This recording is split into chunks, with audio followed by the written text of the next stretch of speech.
दोस्तों, बात उन दिनों की है जब भारत और पाकिस्तान के बीच 1965 का घमासान युद्ध चल रहा था। आप सभी जानते हैं कि उस युद्ध में भारत जीता था और पाकिस्तान को मुंह की खानी पड़ी थी, यानी कि पाकिस्तान बहुत बुरे तरीके से वो युद्ध हारा था। जब युद्ध चल रहा था तो पाकिस्तान के ढेर सारे सैनिक मारे गए, लेकिन कुछ सैनिक भारत के मारे गए और कुछ घायल हुए। एक मोर्चे की घटना है जिसका जिक्र मैं आपसे करना चाहता हूं कि भारतीय सेना के एक सैनिक कमांडर की अनफॉर्चुनेटली बाईं बाजू कट गई, यानी बाईं बाह कट गई। और जब 4 सैनिक मिलकर के उस सैनिक कमांडर को मेडिकल एड देने के लिए ले जाने लगे कि ताकि चिकित्सा मुहैया कराई जा सके, चूंकि हाथ कट चुका था। जब ले जा रहे थे तो सैनिक कमांडर ने कहा कि थोड़ा देर और रुको, लेकिन सैनिकों ने कहा कि नहीं, इस समय हम इमरजेंसी में आपको लेके जाना होगा। खैर, जब वो पहुंचे मेडिकल सुविधा लेने के लिए तो बताया गया कि आपको पुणे के लिम्ब सेंटर जाना पड़ेगा कृत्रिम हाथ लगाने के लिए। दोस्तों, जैसा कि हम सभी जानते हैं कि सेना का लिम्ब सेंटर पुणे के अंदर है और वहां पर जब उन्हें ले जाया गया उनका कृत्रिम हाथ लगाया गया। कुछ दिनों के बाद वो सैनिक कमांडर ठीक हो गए और कुछ दिनों के बाद वो मुआयना करने के लिए किसी कार्यवश उसी पुणे के लिम्ब सेंटर में पहुंचे। जब लिम्ब सेंटर में पहुंचे तो उन्होंने इच्छा जाहिर की कि मैं जवानों से मिलना चाहता हूं, हाल के अंदर देखना चाहता हूं कि इस समय कौन कौन से जवान, कितने जवान इस समय अपना इलाज करा रहे हैं। क्योंकि वहाँ पे किसी का हाथ कटा होता है तो भी इलाज किया जाता है, किसी का पैर कटा हो तो भी, ये सब कृत्रिम चीज़ें वहाँ पे लगाई जाती हैं, आर्टिफिशियल।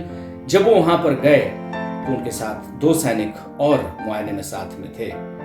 सैनिकों के चेहरे की तरफ उन्होंने देखा और उसके बाद वो मुस्कुराए। सैनिकों ने सोचा कि आखिर सर मुस्कुरा क्यों रहे हैं। तो सैनिक कमांडर ने कहा कि तुम लोग इतने उदास क्यों हो? मेरा बायां बाजू कटा था और जब मैंने इसमें कृत्रिम हाथ लगवाया, जब इसमें आर्टिफिशियल हैंड मैंने लगवाई तो मेरी बाजू लगाने के बाद ये पूरी तरह से दुरुस्त है और इस पे चोट कितना भी किया जाए, कितना भी मारा जाए, कोई असर नहीं होता। और सैनिक कमांडर ने कहा कि तुम में से एक ये मेरी स्टिक लो और मार के दिखाओ कि कृत्रिम हाथ पर यदि कुछ भी किया जाए, कितना भी प्रहार किया जाए, उसे मारा जाए जोर से, उस पर कोई असर नहीं होता। सैनिक ने वो स्टिक ली और जोर से एक स्टिक उन्होंने उस सैनिक कमांडर के हाथ पर लगाया। इतना देखते ही सैनिक कमांडर ने कहा कि देखो कहाँ दर्द हो रहा है। बिल्कुल दर्द नहीं हो रहा। सारे सैनिक जोर जोर से हंसने लगे और उन्होंने कहा कि सचमुच सर, हम भी ऐसे ही लगवा लेंगे, हमें भी कोई दर्द नहीं होगा। बाहर जब सेना के कमांडर अपने 2 सैनिकों के साथ निकले तो उन्होंने कहा कि मेरा दाहिना बाजू बहुत दर्द कर रहा है। सैनिक ने पूछा क्यों सर? सेना के कमांडर ने कहा कि मैंने कहा था कि वो कृत्रिम हाथ, आर्टिफिशियल हैंड जो लगा है मेरा, वो बाएं हाथ में लगा था और तुमने वो स्टिक मेरे दाहिने हाथ में मार दी, तो दर्द होगा कि नहीं? सैनिक ने कहा सॉरी सर, मैंने जल्दी में वो स्टिक आपके हाथ पे मार दी, पर मैंने ध्यान नहीं दिया कि वो कृत्रिम हाथ आपका बायां लगा हुआ था।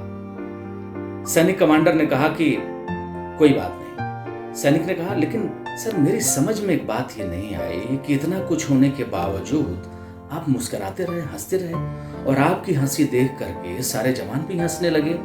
सैनिक कमांडर ने कहा देखो, जब आप एक प्लेटून का नेतृत्व कर रहे होते हैं तो you ought to know each man in it more than his own mother does. एक सैनिक कमांडर को अपने सैनिकों के बारे में उसकी मां से भी ज्यादा जानना चाहिए और ये भी जानना चाहिए समय समय पर who needs encouragement and who needs kick on the pant.